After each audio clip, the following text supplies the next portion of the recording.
La première question qui nous vient en tête, c'est de comment au Salaki Ndengeni, au Kanga Kisasa Mobimba, ACP et comment il là événement Moroboé, il y a Congo Mobimba, il y a diaspora Mobimba, ACP na Kisasa, au tombé si stade on a ce qui n'est pas facile. Ok Bruxelles.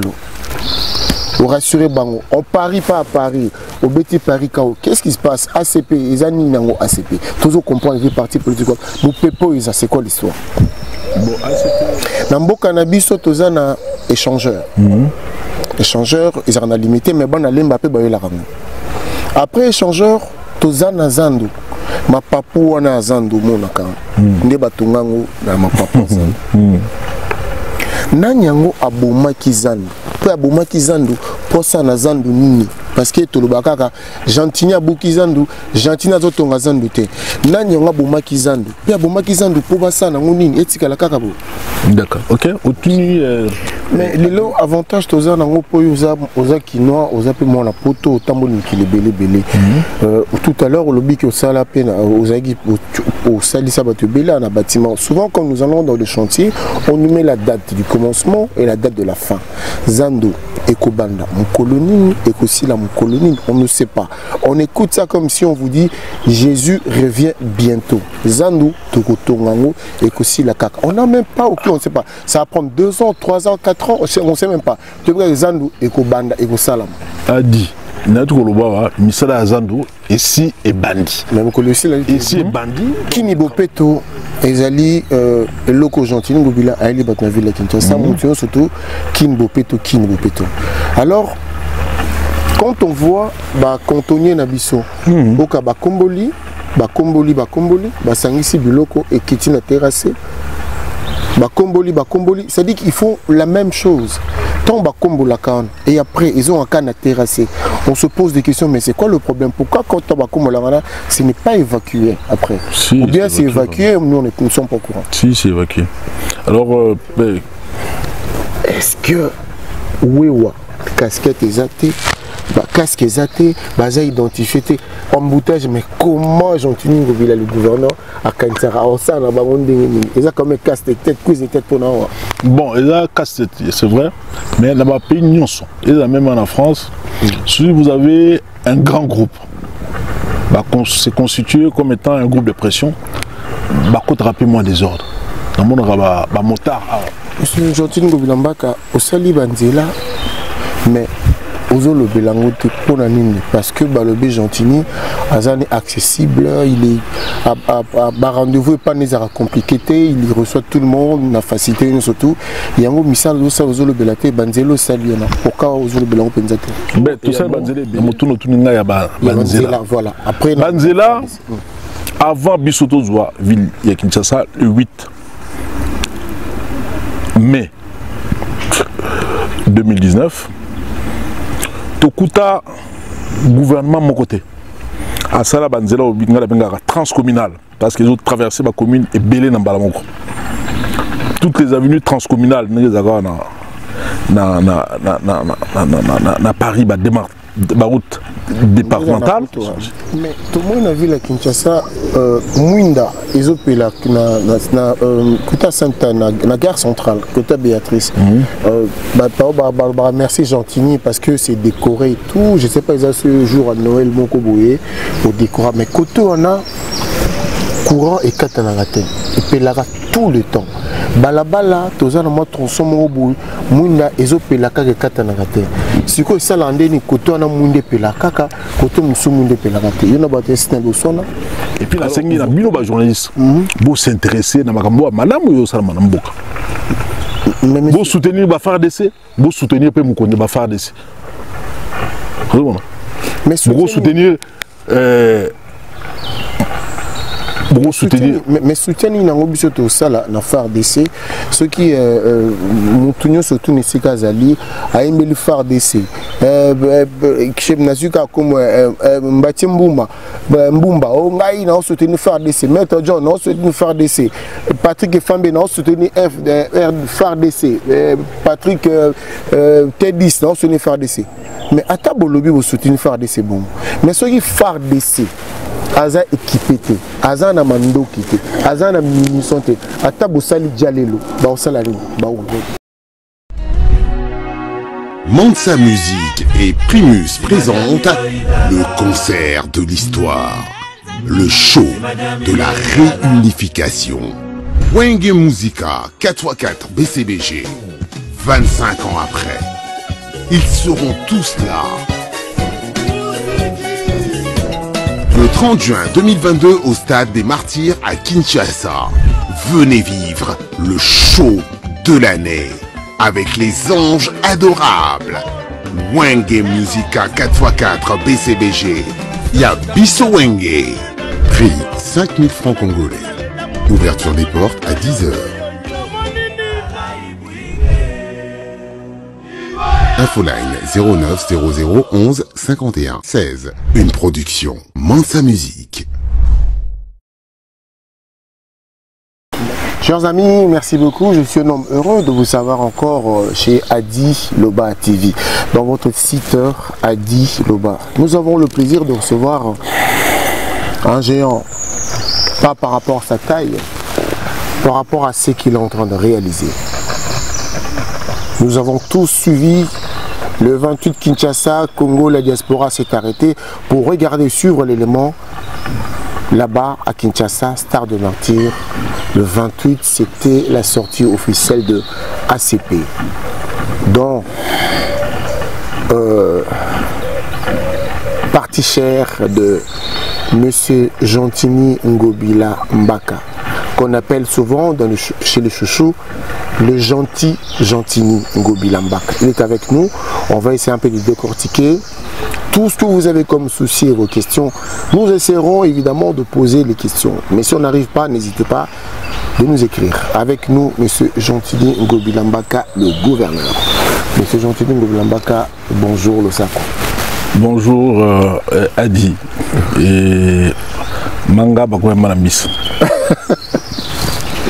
Alors, M. Gentini, la première question qui nous vient en tête, c'est de comment au Salakindengini, au Kangakisasa Mobimba, ACP et comment il y a événement Moroboué, il y a Congo Mobimba, il y a diaspora Mobimba, ACP na Kisasa, au Tondi stade ce qui n'est pas facile. Ok, Bruxelles. Au rassurer Bango, on parie pas à Paris, au BT Paris Kao. Qu'est-ce qui se passe? ACP, ils ont mis ACP. Toujours comprendre les partis politiques. Nous pépo, c'est quoi l'histoire? Bon, ACP, ils ont mon pépé à Kimia. ACP, ils ont dit révélation mon prophétique. Et il a eu Bisso. C'est un Zambé, encadre Bisso spirituellement. Il a tout ça là. Parti politique pour nous soutenir mon candidat à Sali Mingi bateau il y a Mité Mali Kundu bateau a Mité Mamabe ou tout benga ba dongolo miso baza ko reconnaître té il fallait biso to ya ko lakisa bola monyoso tata mon candidat Sali pour na mboka na biso bola mo tellement ébélé. En 3 ans seulement, Bola Mozali est belé. Ils ont sur l'aspect sécuritaire, au-dessus sur le plan économique, au-dessus sur le plan social. Bola Mozali est tellement mingi. Alors, c'est là qui, Bissos Koto ça de la vision, il y a mon état de Rosala. Et puis, dans le Sambo, tu vas au Sala, c'est Bisso, Nzambe, Yemoko, à la propagande, il y a ACP. Et on a Bomoni, en peu de temps. En 5 mois, pratiquement, il y a une adhésion massive. ACP, tout l'équipe, plus de 1 500 000 membres, car on a Kinshasa. Alors, si vous allez dans l'organisation à 1 500 000 membres, et que Bazar continue, il faut que ça la sortie d'un officiel. Alors, sortie officielle, on a total, bon, Bissot, tout dans 1 500 000 membres. il faut tout bengi ça. Moi, échantillon malamu, baya quoi assister la sortie officielle à ACP. Batbaye est belé. Batbaye bazol bao bapé se monter. Bon côté. Nous avons organisé les transports. Au tchaki bus, au tcheba bus, au tcheba camion. 5 000 francs, 5 000 francs, bateau sa salle. Bateau sa terrain. Non, 5 000 francs, bateau, soit 5 000 francs, baroya pour tout le temps. Bagino damé parce que 5 000 francs, bagino chambimbi. Moi, Mtsambouda Mango, moi, Douma, Badé Badame. Alors, on a organisé des transports pour nous battre Baya à stade. Mais Bamisuma Vondoro, Naba Dongolo Misu, Naba Mite Malikundu, Baonde Bazo Bambongo, tout ça. Et il y a une partie pour tout le monde qui a perdre des places Misu Zarakala. En 2010, passé congrès, tout ça, congrès, na stade de martyrs. Arrête ça de martyrs, bah il y a Kofi, Papa Mba, Werason, Jibem Piana, Chalamona, Biliabe, Nabatu, il y a théâtre, Nyos. Est-ce que stade doit être ils avaient mis des millions de dollars. Mbongo, il y a parti au pouvoir, Bro Megalongotena, il y a mis sur Babola, Otoza, pour débrouiller dans l'article 15. Est-ce que stade est Tondara? Mais biso to sali, Nanguya Nzambe, na onction Nzambe, et batbaye belé, non seulement baton ti stade na kati, baton si libanda, batbaketi na côté ba pays du peuple, banzela se kangami baton di le moto sanate. Ti ba côté ba 1 2 3 baton ti. Nous sommes là mbongo. Mbongo so pesi mbongo batbako mbongo na o, baye na bango te. Mbongo on peut trouver wapi. Et bien là, bateau bazaki. Alors ACP est mon pépé à Kimia de notre bar. ACP et pour nous corriger, moi ma comme belé et au salama. Nambuka na biso o esengeli ba congolais biso moko toyeba. Yango na zo ba ACP c'est une affaire de Congolais. Par des Congolais pour les Congolais et ça se passe entre Congolais. Bissomoko, tout le monde a réglé le problème de Bissomoko. Mais quel est l'apport de la diaspora na Bruxelles, na France, un peu principal? Quel est l'apport de la diaspora na ACP? La diaspora déjà tout vote raté, tout ça émission na poto awa apport ya diaspora ezani pour na ACP. Pour na moi na Bruxelles batubelé, batubelé, ACP est un peu par-ci par-là. Apport na bango ezani pour na ACP. Bon, d'abord bisoto se retrouver à Paris. Tout a une mission de service. Dans le mois de mars, tout signé accord, il y a coopération décentralisée entre Bruxelles et Kinshasa. Alors pour nous matérialiser ce accord de coopération décentralisée, le ministre-président, il y a Belgique, il y a Bruxelles plutôt, il y a la région bruxelloise, à Bengsi-Bisso, dans Bruxelles, tant que commis, à Pays-Bisso, moi, don, équipement, camion, pompier, na tenue à pompier pour que nous renforcer le service de Bisso pompier à Kinshasa. Quand un jour, tu commandes tout le monde, bande belé, il y a ACP, Bisso. ACP est parti Oyo, il y a sondage belé, presque sur les sondages, il y a Bisso numéro 1, et c'est fait, te belé. Il y a la potoate. Congo Mobimba. ACP et Botami le quoi maïbo ils ont Botama bateau au tchaba à disposition au tchaba bureau na bango couper ça bateau bana na bango qui nous ACP pour nous soutenir Tata Mokonzi pour nous soutenir ACP. Alors Togo Boyate c'est une manne pour nous, c'est une aubaine. Bateau bakota bateau continue kokota et tant que commis tout cela ba à Bruxelles ba mbibi so malamu incident à ta moko extrémité tout ici tout bidon voilà tu as rendez-vous sous madame Hidalgo dans Paris na bango peut signer un accord de coopération décentralisé entre Paris na Kinshasa tu signé un accord en décembre 2020 tu signé je pense que le 13 décembre 2020 Alors, tu y vas, tu continues ma solo, tu y dans et puis tu profites de tout ça, la moitié check-up, il y a santé parce qu'on a beaucoup travaillé. Il était temps tout ça, la moitié check-up. Ce que tu as à lobby, tu as ça. Le roi va arriver le mardi prochain. Alors, le Seigneur, tu as au Naroyambaye. Alors, bande à Paris. Bah oui, on peut pas se mater, bah on tire la simate et Sengeli, bah yamba biso, bah louer salle moko, la porte de la Villette, la banzio prosaki, on dit bazaki et sengo, il y a quoi c'est makasi, est-ce que tu penses un bon pas sur zagiwan, tu as toi les bombes, bon pesa magité, bah tu vas bango moko, bah ton d'ici salle, na kati, bah ton d'ici libanda, bah bazaki est-ce que bah combattant bah yona kubun. Les combattants ont été biso. On a créé beaucoup d'emplois ici. Congolais, mais ça les belé à Namboko. Tout ça, c'est un papier belé, un document de séjour. Tout ça, c'est un crédit et belé. Alors, de ce fait, tout ça, Banamboka. Et cette affaire d'ACP, ça se passe entre Congolais, pour des Congolais. Et par des Congolais. Alors maintenant, j'aimerais quand même plutôt expliquer le mot. Tant que ce n'est pas un biso, ils ont un peu flou. Oui. Tant que ce biso, ils ont maîtrisé en côté.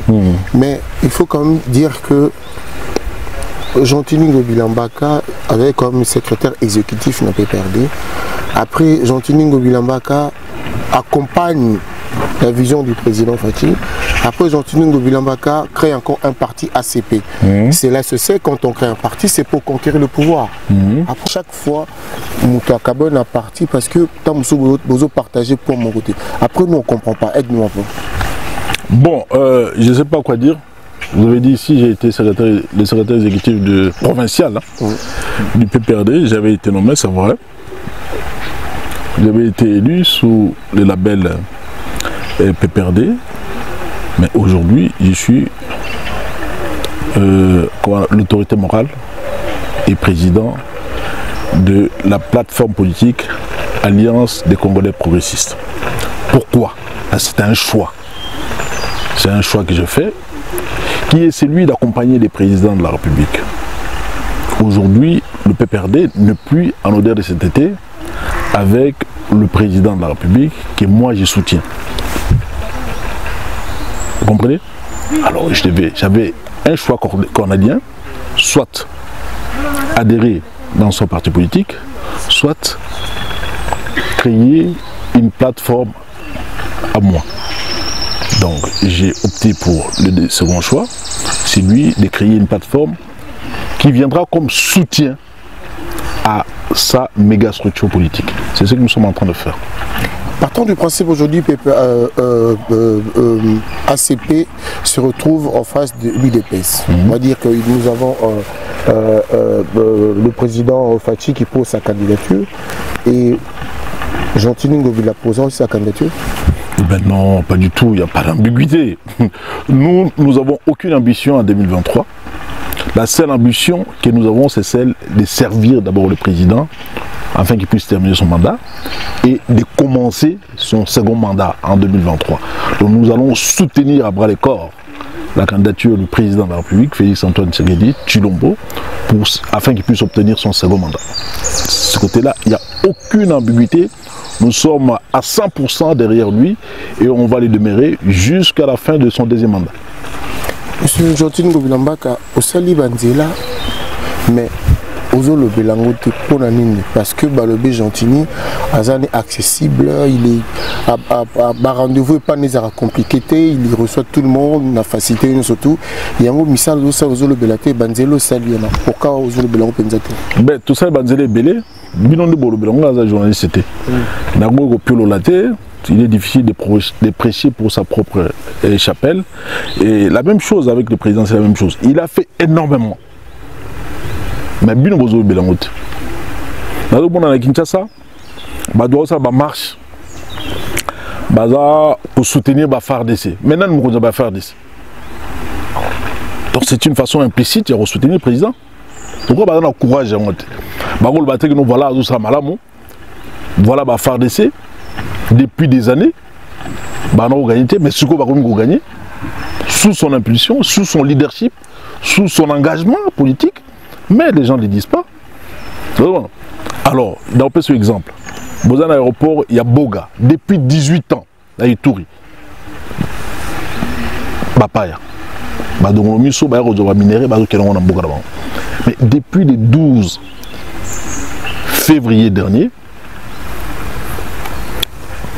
militaire Nabiso, sous le leadership du président, récupéra l'aéroport. Minéré, moi, qui ne suis pas là-bas, ils ont été.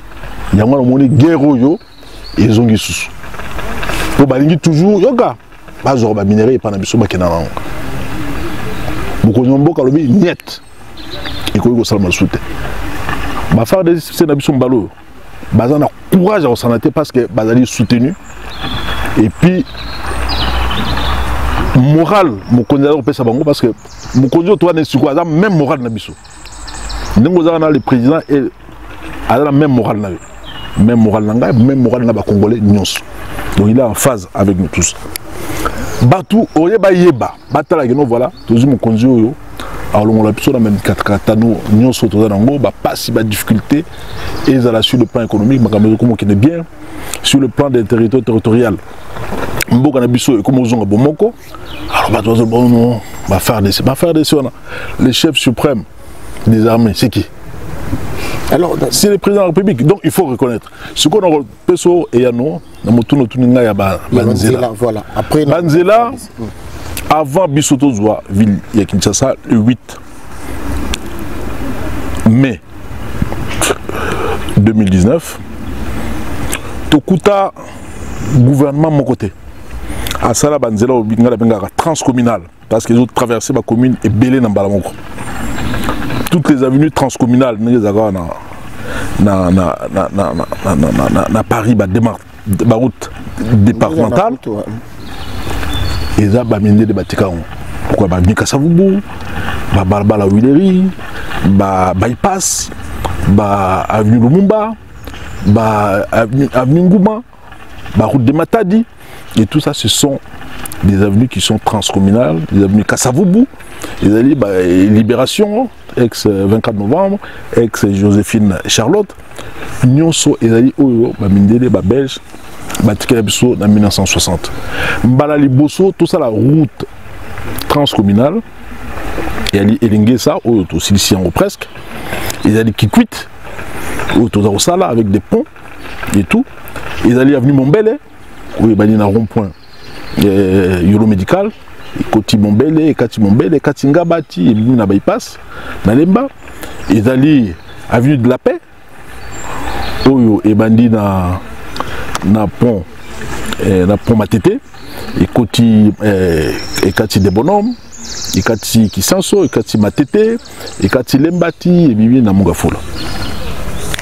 Alors, et Zali Barout Moko, Oyo et Salamanante. Tout Koti avenue Sekomaf. Et Koufa route c'est comment sur 15 km et puis c'est le gouvernement central a continué sur les 70 autres kilomètres restants. Alors moi là journaliste, moi dans ma vie dans Messana depuis mon jeune âge, j'étais chef d'entreprise ici, même beaucoup en France avec des milliers et des milliers de travailleurs. Dans Messana au Sala, tout bazar on apprécier Moussa dans au Sala. Mais ouais Kinshasa a boité. Plus au Samalamu, plus au Zobanguna. Plus au Samalamu, plus ma kundu et au Kota Wana Mitema. Mitema na Ango. Ezali, au Vimba, dans les Kounia. On peut se rabattre journaliste, moi $50, moi $100, ma piolo lara n'importe quoi. Alors, tout le monde yango. Depuis que nous avons créé notre structure, plateforme politique, l'Alliance des Congolais progressistes, ce sont les Quinoises et les Quinois eux-mêmes. C'est finalement la majorité silencieuse qui s'est levée pour dire que nous voilà, on attendait ça de vous. C'est ce qu'on attendait. On va vous soutenir. Et puis, bah, soutenir Bisso Nanko. Oui, Pauline. Parce que Batou, bah, on a tout le monde à Bisso. Batou, bah, on finit à Bisso. Partout dans le Kende. Batou, mais non, tout le monde a gouverné à Sarah Lokoyote. Aujourd'hui, Kinshasa dans Moulili. Kinshasa, il y a comme Pélamouine. Kinshasa bopeto. Mutoka qui paye sur Kinshasa te. Badnos babia Kinshasa sokufa nango. Lelo yo so bango ta poubelle muke. Badnos batemi poubelle tolingi sur Kinshasa te. Et dans la saleté. Mais tout se fait avec le temps. Faut malem parce que changement et Kurozala mbala moko changement et salamité Kinshasa est comme le roi Paris, Kinshasa est comme le roi New York, Kinshasa est comme le roi là Bruxelles. Malembe. Et tout ceci doit se faire avec l'accompagnement de la population. Mais comme toute la population Mogo, une grande partie de notre population, je veux dire, une grande partie, bazali indisciplinée, balo karaté. Aux police indisciplinée, balo karaté. Yango moni makame belé et les a causé là que malembe le coup là tout signé contrat avec des privés pour ça la recyclage. Il y a des bouteilles en plastique, il y a des sachets, il y a des cartons, il y a des tissus, il y a des bibendés. Donc nous sommes dans les processus. Alors pour faciliter l'opération Kinshasa Bopeto qui renferme les vraies prémices d'un vrai développement pour notre ville de Kinshasa, produit arrêter mon groupe pour ça. Production et consommation, il y a au pur. Au pire, parce qu'il y a ma B. Pire, donc il y a pire, ma B. Mais ça, au pire, on a comprendre. Alors, toujours arrêter, on a pour quoi interdire production et utilisation en maillot, consommation. Mais au moment où les policiers sont bazar au somba, beaucoup de gens usine, les lobby, les magistrats qui ont fait. Beaucoup de Kinshasa, pollution, il y a des sachets en plastique et belé. Kodiasimo vous propose un crédit immobilier. Vous êtes du Congo ou de sa diaspora? Vous désirez devenir propriétaire en RDC et faire construire votre maison en toute quiétude? Obtenez votre crédit, puis commencez son remboursement uniquement dès la livraison de votre maison. À la Cité Kimia, nos maisons seront toutes construites aux normes internationales. Située à seulement 25 minutes de l'aéroport de Njili, 10 minutes de Safari Beach, au cœur de cette cité moderne, vous y trouverez aussi un centre commercial avec plusieurs commerces de proximité. Nos bureaux sont situés au 173 avenue Mutombokachi, dans la commune de la Gombe, référence rond-point Forescom. Venez dès à présent réserver votre lot dans ce nouveau havre de paix à Maluku, ce nouvel Eldorado au Congo. Kodiasimo, la meilleure adresse pour construire la vôtre. Sepela TV ezali décodeur ya Banamboka. Sepela TV différence nango ezali na ba décodeur mususu o tozalaka nango na kati ya ndaku. Sepela TV botala ngo ezaka mukie. Eza mukie olingi ko voyager ozu yango o voyager nango. Parce que ba décodeur o biso tozalaka nango evandika na ndaku mais Sepela TV déjà eza mukie botala ozu o koltia ngo na poche na kosi na poche à veste o voyager o memi yango partout dans le monde ici au Kende. Donc on a besoin il y a câble HDMI, courant na internet. Internet est comme partout, courant est partout. Donc ils en a plus de 500 chaînes yo surtout ya kitoko. Bilengi ba choix ya congolais kaka mutaoye bango. Donc congolais kaka mutaye bien. Congolais kaka mutaoye ba elengi nini yo kaka. Donc congolais kaka mutaye bien. Donc c'est relative ça. Il y a Banamboka. Bozwa abonnement nango, okokozwa ngo ya ne mobimba, okokozwa ngo pe par mois, au bengi bango na ba numéro na bango bozali komona. Donc Sepela TV, ezali décodeur ya yo ya ngai. Donc ezali ya étranger te, ezali ya Banamboka. Avec Sepela TV, tout le monde est d'accord et il en restera ainsi pendant très longtemps. Bienvenue dans le monde de Sepela TV. Sepela TV est le décodeur qui vous permet de suivre les chaînes du Congo en direct de la diaspora.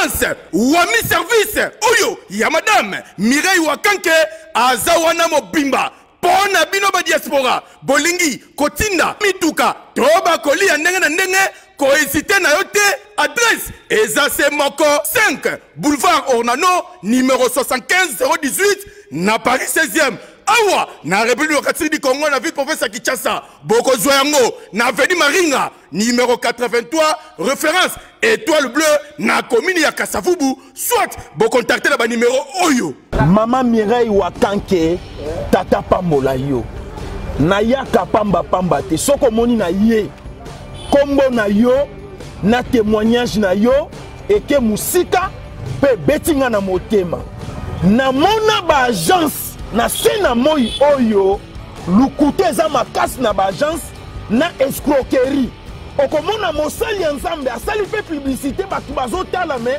agence na bango vérité ezate na moni mituka na moni bilamba na moni bakoli nyonso batu batindaki ndenge bayebisaki nga yaka kokontrole na kontrole na moni musala oyo osala Wami Service libote na nzambe bisika ya kotinda biloko eza na Wami Service. Oui, yeboye ezalate ndeko kosazardete agence ezakaka moko Wami Service ya madame Mireille Wakanke atie la disposition ya ba diaspora nyonso pour que boko misaka bakoli na bino mituka na bandeko o baza na Afrique avec impact na idéologie Wami Service pardon Maman Mireille Wakanke balinga pe ba congolais boyete prix ya mobobé Wami Service et pas Mireille Wakanke. Wami Service frappe na le frappe na retour. Chez Elbito Coiffure, toujours, ça marche comme ça là, avec l'expédition là. Toujours.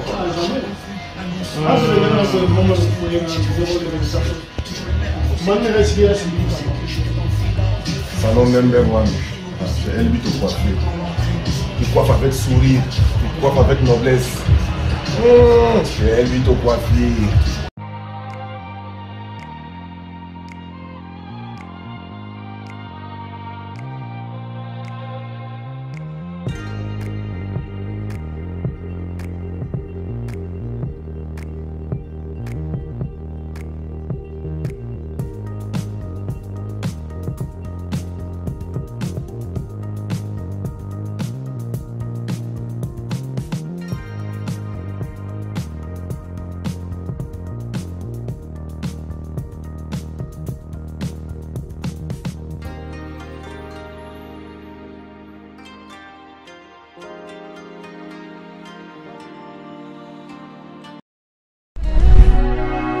Mansa Musique et Primus présentent le concert de l'histoire, le show de la réunification.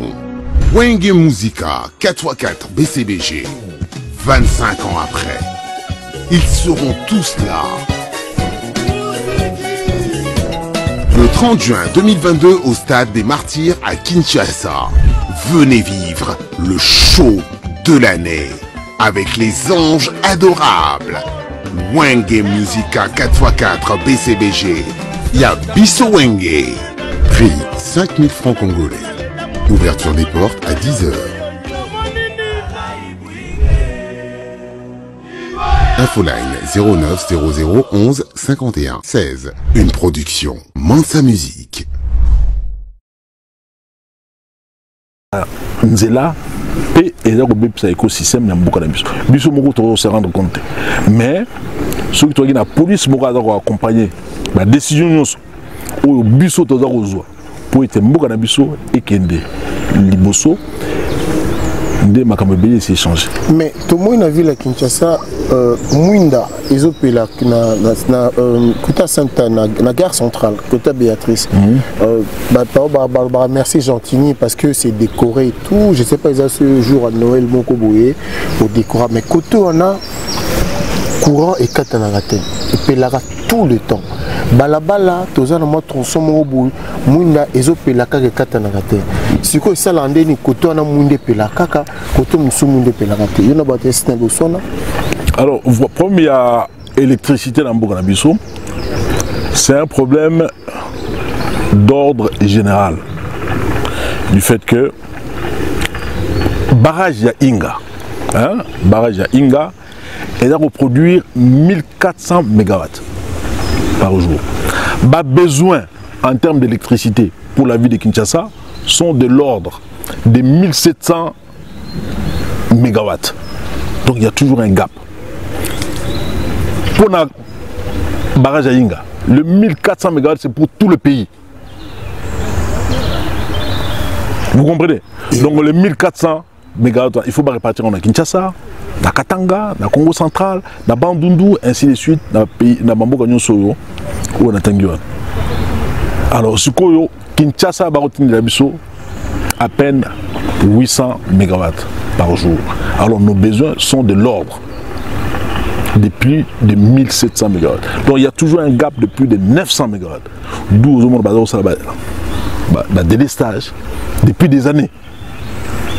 On a Tata Mokonzi a décidé que le projet à barrage à Inga a commis Sango Tina Souka. Par contre, c'est signé, mais ça là, c'est resté bandit dans le minute autour de l'eau. C'est comprendre que Camboyo et Zagoleka n'a pas de mboka na biso. Et on a lobby na saki meeting on a parisien. Les Congolais d'une façon générale ont nourri une relation familiale avec son père, avec lui-même aussi. Tout simplement parce que Dr Kibango, comme il est là, icône nationale. Donc c'est comme une relation intime des familles. Mais il est temps de redévelopper une relation politique pour comprendre ce qu'il a trouvé dans Mboka. Bakamni Namabe a trouvé dans Mboka Nabiso. Sur le plan économique, sur le plan sécuritaire, sur le plan social, Bakambezeli est belé au Akuta. Et belé.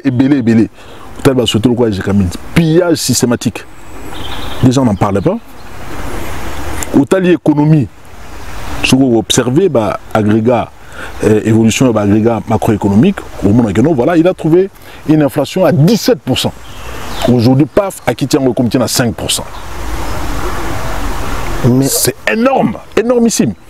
Alors, Otali, PIB Nabiso, il a trouvé ça à combien? À 42 milliards. Aujourd'hui, on dépasse largement les 56 milliards. Donc, il y a des richesses qui ont été créées. Quand il y a création de richesses, il y a également création d'emplois. Otali, gratuité. Il y a enseignement primaire et secondaire. C'est incroyable. Ça a permis à plus de 4 millions des enfants vivant dans des situations difficiles d'accéder aux études pour la première fois. C'est ça le développement d'un pays. Monsieur... Donc, il y a eu changement de paradigme, il y a eu changement de narratif, que les gens doivent comprendre que Makambu est changé et belé. Mais quand un bateau a un changement, on est financé par les journalistes, pour finga, pour ça moi Isomania, pour ça moi Sungi, pour n'importe quoi. Mais Makambu est j'entends biso, tout le monde là, Makambu, tout le monde a expliqué partout trop les cas. Et puis depuis trop le bango, bazo est belé. Pour comprendre Makambo biso zaro. Et puis na sengi na bino ba journaliste pour s'intéresser na Makambo madame yo sala manamboka. Pour soutenir ba FARDC, pour soutenir pe Mukonde ba FARDC. Mais soutenir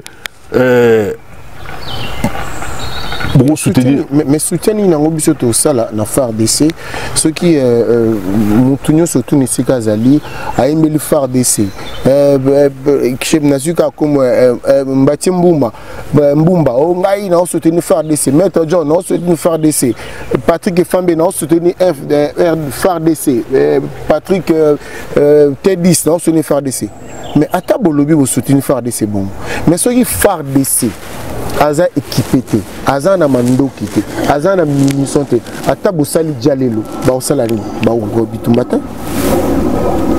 OK, mais dialelo pas na bandi ba exploit oyo FARDC ba militaire na biso baza ko réaliser mikolo yo ils en actif ya gouvernement ils ali option tata mokonzi na biso ya ekolo la bino notre pays est riche nous devons les protéger parce qu'il y a beaucoup de richesses.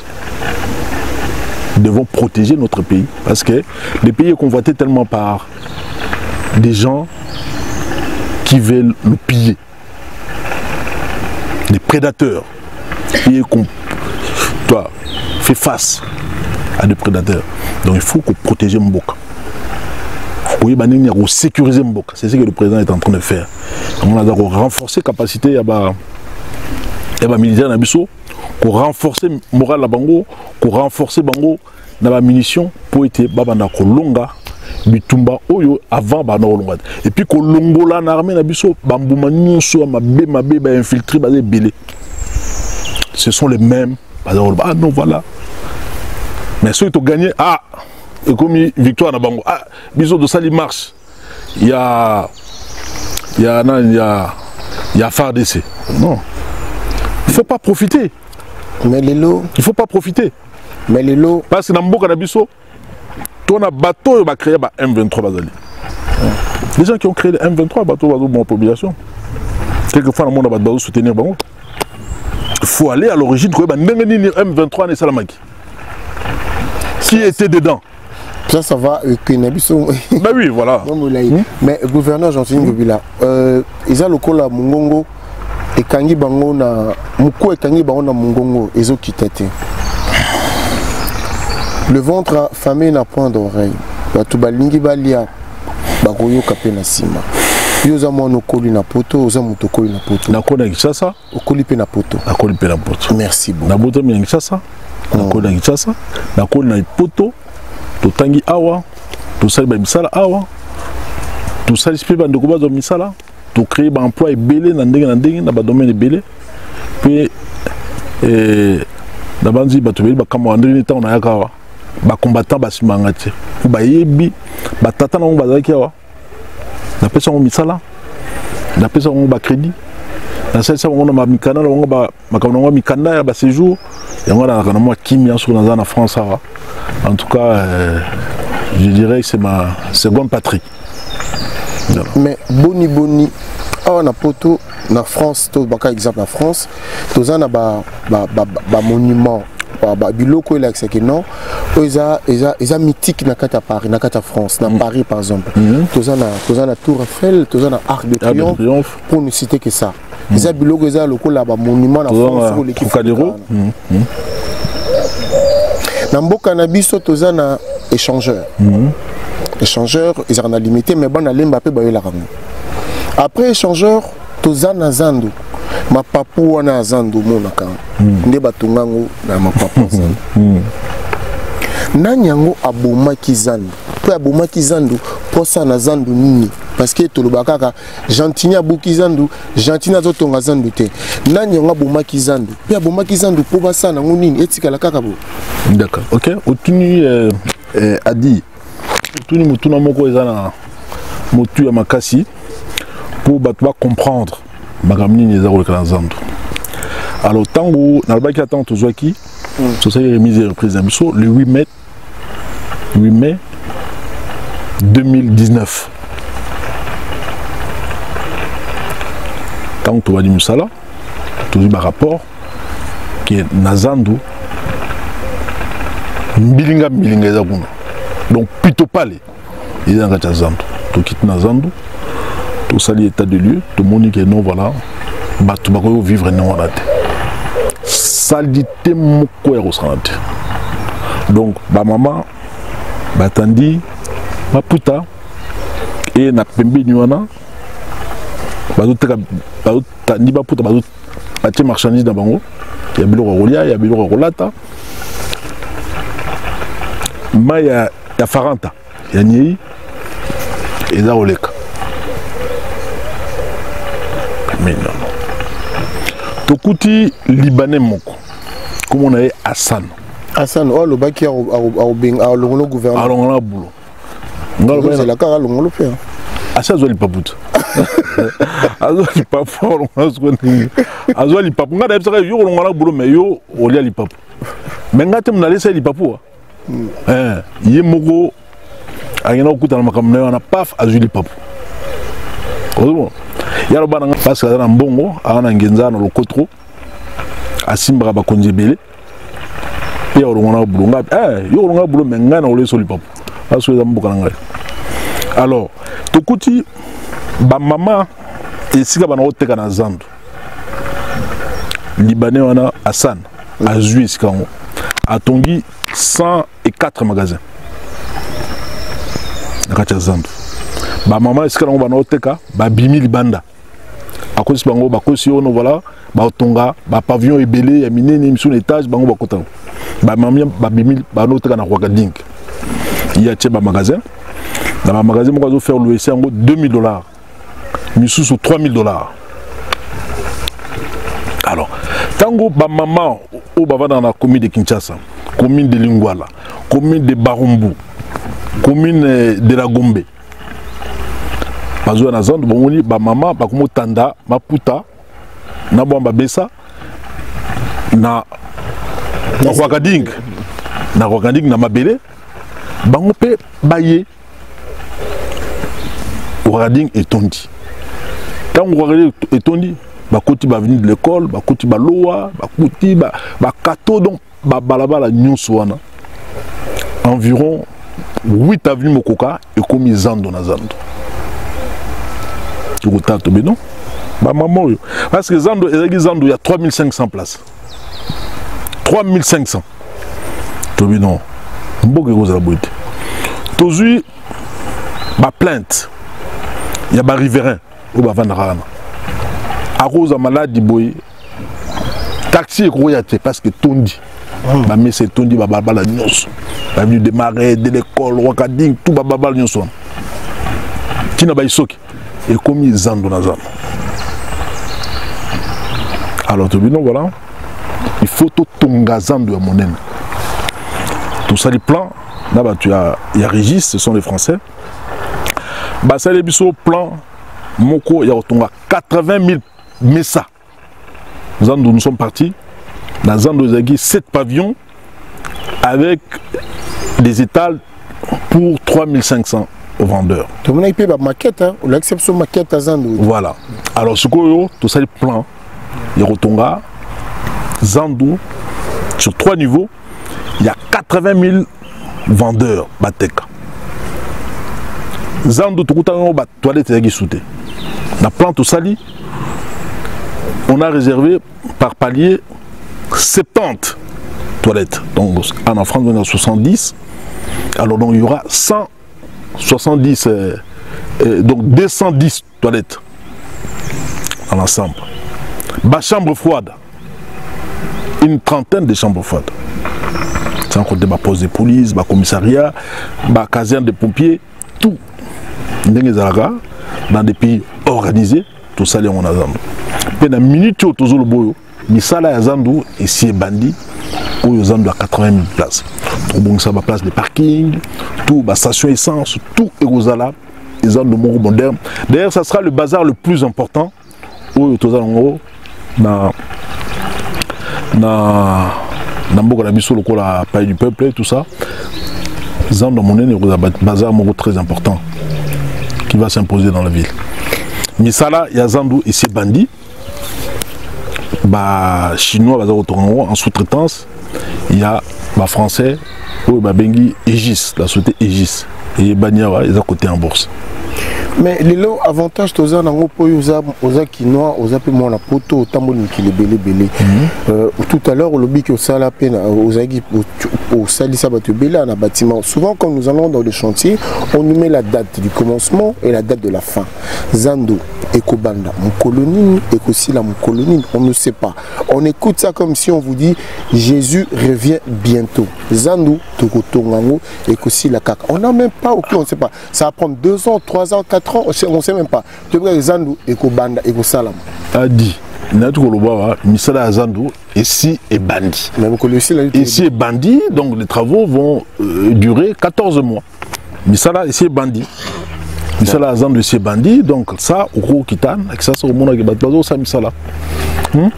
Kini Bopeto, ezali loko gentil, ngobila aili bat na ville Kinshasa, montion surtout Kini Bopeto. Alors, quand on voit ba cantonnier na biso, oka ba komboli, ba sangisi biloko et kiti na terrassé. Bakomboli, ça dit qu'ils font la même chose. Tant Bakombola kan et après ils ont un can à terrasser. On se pose des questions, mais c'est quoi le problème? Pourquoi quand Bakombola ce n'est pas évacué après? Si, ou bien c'est évacué, nous ne sommes pas au courant. Si, c'est évacué. Alors, je peux répondre hein? Si. Alors, Kini Bopeto, comme j'ai dit tout au début, c'est vraiment le bon départ. C'est un projet qui renferme les prémices d'un développement intégré pour notre ville. Alors, voler au lobby, il y a salubrité, il y a des cantonniers, au combat, sur le combi, sur le conda, évacuer. ONG, ils ont ébélé, une bonne centaine d'ONG, pour nettoyer, sur le sisi, évacuer. Mais, tout le sous. Mais ça l'habitude à ma baie, moi la koya nanani na caniveau ou bien les tabac sanctions du bouquet, mi tout comme ça y a tiango ezongi na kati ya caniveau. Mais on fait des efforts au fur et à mesure tout ça au banda, tout ça au kende, na bandi faut pas mingi, erreur msusu et rozala corriger. Kini Bopeto. Avant tout ça, il y a qui la poubelle hein. Mais le long, tout le monde parle de Kini Bopeto. Donc c'est un concept qui a marqué les esprits. Il y a Bakinoise, Nabakinois, Congolais d'une façon générale. Alors, les bossés de la qui salité n'engani badouara mbongo se kufa badou qui peut sauter. Mais ngana c'est pas non monde non voilà sur badou combat batum sous salité zozong. Donc vous avez remarqué. Batum sous ben rabi sous ah non voilà au monde na balabala tel 4000 des opératés. Les bossés moulili, moutba réclamer azate. Mais tout le monde maintenant a un œil regardant et fait attention dans tout ce qui se passe au niveau de la ville. Donc moi, il faut battre les ménages. Moi, donc c'est-à-dire que nous sommes dans les bons et nous sommes sur une bonne voie. C'est-à-dire que le président de la République, Félix Antoine Tshisekedi Tshilombo, a remis les pays sur les rails. À côté de Mboka et Koufanango, Tsukoyo, Azongsi Makambu, Danzela. Voilà ce qu'on peut dire. ACP, dans une conférence à ACP, échange à ACP Lobby, l'autorité morale évidemment qui est Jean-Tilongo Bilambaka. Dans Katia Maloba, il y a monsieur le gouverneur, autorité morale à ACP, à Lobby, na Kisasa, yumana bakanisa ba yanki ba libanais na ba indien parce que bango bazu ba makambu surtout ceux qui na Kisasa baza en bon côté mais na katia ACP donc on peut aussi trouver les gens dans ACP au barosa la makambo ba indien na ba libanais bazo sala non bon moni mboka na biso toza na passe parce que boyo kani na bolingoza entre bisote les Congolais ont préféré à ça la confiance dans mon paya ou tu mosika à ça la confiance les yeux fermés à gros PC moi le contrôler économie les gens à gros PC type ou tu mosika mais biso to longwa Kinshasa to na bamboko ya ba France toi kodukati débrouillez-vous pour vivre bato na pe ba na mboka na biso pour le même objectif na mona ba ma c'est bélé to on a kin kuna ba mayu ya bano sala terre nakosi mais tant ba komia wa mayu ya mo sanati tam suba oteka ndoki oteka lo pipi ba obeta libaya ba sama kabule mais na kisasa bano sala ngote la même chose ba lo ba mu pazo ba soit comme na mboka azaki ne musekete bino bo PC a gérer les bongo mais comme bon ngando azaki ne musekete mais bo PC li bongo momba a gérer mais il faut vivre comme le Ngando. Pour la banque Sabino, avant la banque Sabino, il faut que timber la banque. Bah, na mboka na biso, na ndenge article 15. Débrouillez-vous pour vivre. Bah, ebino au pesi bango. Ah, tala masolo ezali. Mais ba ndeko no bazana, bo fungola masolo bolingite.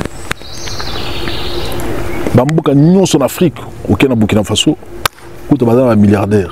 Aucun na Mali kolobate, aucun na Sénégal, n'en parlons pas. Aucun na Nigeria kunande bazal quoi maïbo. Mais biso milliardaire à mon côté.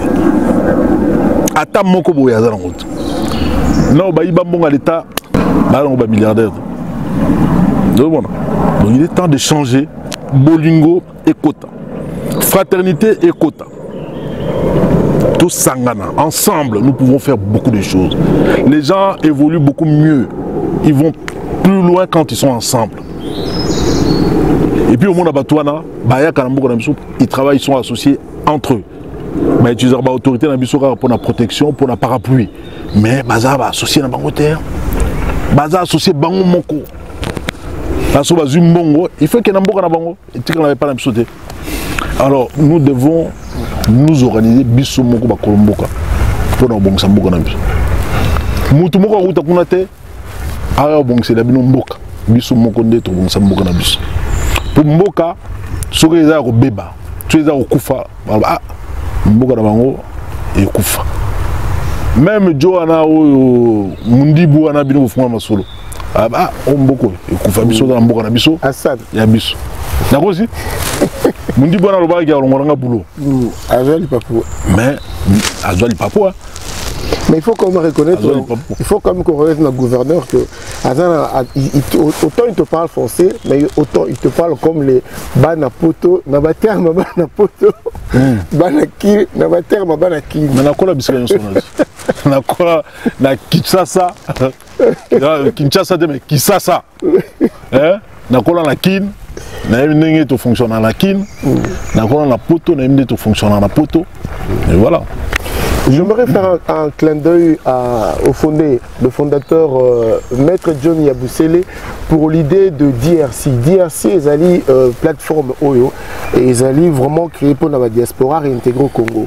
Bateau baza un projet na bango na ba vision na bango baza souvent na ba blocage en kutana ba kondi. DRC est là pour ça aussi, dont le parrain et aussi le gouverneur Jean-Claude Bilambaka.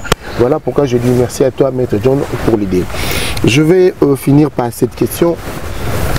Est-ce que Wewa, casquette exacte, casque exacte, baza identifié embouteillage, mais comment j'entends le gouverneur à Kansara ça na bangonde ils a comme casse tête quiz tête pour nous. Bon, ils a casse tête, c'est vrai, mais dans ma pays nyonso, ils a même en France, si vous avez un grand groupe, c'est constitué comme étant un groupe de pression, coûte rapidement des ordres. Dans mon motard, oui, on a Paris, on a Poto, on a motard. Ça va désordre au Sanate. Vous savez, la même chose, oui, on va dans le Congo, on va dans Kinshasa, précisément, ça va désordre. Mais toujours une solution. Solution, il y a transport de masse.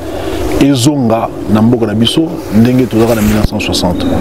En 1960, Kinshasa, avec 400 000 habitants, Tozara qui a un train urbain, Tozara dans la société, il y a transport en commun. Tu peux côté na bus, tu peux côté na train, environ 10 000 personnes. On a train, on TCZ, avant que j'oublie. Côté na train, Longue Massina. Baye gare centrale, bakomi Kimwenza, bamsusu bakomi kitamo magasin, bamsusu bakomi Kinsuka, ainsi bamsusu bakomi côté Riflar, ainsi de suite. Mais Lelo, 62 ans après, train urbain ils ont embocate. On a tant de gens qui ont gouverneur, na bengsi ba français, na bengsi ba italien, na bengsi ba chinois. Naba Congolais, tout ça, les consortiums, na hôtel de ville, ensemble, pour tout ça, la société, ou tout ça, là, train urbain, il y a Kinshasa. Au projet au Bogara, tout le benga métro, kin. la minute où le président de la République, Félix Antoine Tshisekedi Tshilombo, que nous appelons affectueusement Fatih Béton, il a débloqué Misolo Nanenge Koki, Poto Banda déjà amorce. Misala et Banda, pour ça la expropriation des terrains et plutôt implémenter le projet. C'est un grand projet. Il y a train urbain où il y a un train moderne pour la première fois dans Kinshasa. Au Koti, il y a yo, il y a il y a Ngai, Bissomoko. Donc on a un train. Donc vous voyagez en toute sécurité, dans le confort souhaité, et au commis à destination. Tango, Batubano Kota, na train, où ils ont sécurisé, où ils ont la confort, qui est à destination, parce que les premiers 30 km, ils allaient entre gare centrale, Koukoum en aéroport. Ensuite, il y a 270 autres kilomètres récents qui vont se faire dans la ville pour couvrir ville mobile. Il y a Kinshasa. En ce moment-là, le problème de Wewa sera réglé. Comme l'embouteillage et aux associés, parce que nous préférons quand on a un train tranquillement à qui est la destination. Difficulté toujours en haut et la Guillaume mais toujours réglé. En même temps, Wewa, Malembe, toujours qu'il y a Malembe, on peut brutaliser c'est un problème culturel. Congolais à côté d'une indiscipline au santé. Malembe, toujours imposer bango. Plate immatriculation, toujours imposer bango p, un casque pour la sécurité routière, il y a bango moko. Sécurité à vie na bango moko, il va se protéger. Parce que vous avez motard, vous avez wewa, vous avez okende, vous avez accident. Si vous avez un casque, vous avez sauvé. Mais si vous avez un casque, vous avez parce que donc vraiment, donc il y a la sensibilisation, malem, ministre Nabiso, il y a transport. Amos Mbokoso, alors ça Salamogo à Makassi. Petit à petit, je pense qu'il y a mais ce qui m'a cambo, il y a train urbain et Sili, ce problème sera résolu de façon définitive. Alors voilà, l'autocise, c'est parce que une journée, M. Jean-Philippe Ngovilambaka, le gouverneur, entre le sport et le Scrabble à Oponani. Le sport et le Scrabble. Sport, les lots, awa. Ça n'est pas un sport. Tout foot yango jeu de Scrabble yango challenger baza. Gouverneur aux na beta foot ben la foot. Ota la foot ou bien au beta Scrabble. Ah mais Scrabble dans temps on foot dans temps on et temps mode. Mais ton premier choix, partons qu'ils ont la heure moro. Ils ont la première moro, ça dépend un match. Mais si on a bien Scrabble, ça dépend un match. Si on a un match, il y a Mamboulou Nzanga, donc on a un si on a un match, il y a Lopar, Real de Madrid, Barcelone, PSG. On a Scrabble. On a non. Scrabble qui m'a raté. Mais match, voilà. Mais Lubez n'a pas été KO. Il faut le bango comme ça, Lubez, Londolé, Massalangaï. Il y a beaucoup de la bête à KO dans Scrabble. Voilà. Mais non, c'est quoi mais c'est un garçon magnifique. Bon, c'est quoi Edoxy a aussi une kinbopito. Bon, Edoxy a une kinbopito. Non, Congolais tolingi confusion. Mais qu'est-ce que vous avez Edoxy a aussi une kinbopito pour baler c'est kinbopito. Mais bien sûr mode. Balati rabatu makambo eza ya bango te balati on na nzoto tina misapi. Edoxy Adali moi c'est Grand P. Oui, Grand P. Grand P Grand P Adali Guinée. Quand on a signé contrat dans la société turque Al Barak. Bango basalaka célébrité na Guinée. Ba invité na la Guinée. Na ngotala ndenge nini baza ko sa musala célébrité. Comme on a écouté un Grand P à un hôtel, en tout cas, il faut que on photo. Quand on photo, ma photo est tamboli, Afrique, Congolais, mais Grand P il faut y appeler qui ça alors petit nanga Amadou Ganila, Adam sénégalais. Abi nangai namoni bakino balingi Grand P ayawa tout ça na Edoxy na rosenga na bango baya parce que ngana gagnou bon c'est un petit millionnaire a bing si bango na kisasa baya na kisasa bala tsango makambo komia il y a Kinshasa Bopeto. Obingisaki bango et tout et tout. Oh, mais aïe na Kinshasa au tambola. Bango pe basenga ba respecta moi tourna Kinshasa. Kinshasa yali ville moko ba sepela ngo mingi surtout que minde comme Zonga moi ba aqua flash ezali auto sali kuna na Kinshasa ba ko sepela ngo alors belé d'ailleurs na Afrique centrale mon bezate là na Congo ba te belé baza roya ba réserver hôtel pour ko Kokota Aqua Flash, donc c'est Kinshasa. En tout cas, attractivité et zonimo makasi. On va laisser M. Gentini Ngobila par rapport à... Mais on veut savoir une chose. Qu'est-ce qu'on peut souhaiter à M. Gentini Ngobila Mbaka et qu'est-ce qu'on peut aussi souhaiter à ACP? Si on peut souhaiter quelque chose. Bon, à l'ACP, on souhaite bon vent à cette plateforme politique. À M. Ngobila Gentini Mbaka. Le meilleur des souhaits, c'est lui de la santé et que Dieu reste aux commandes.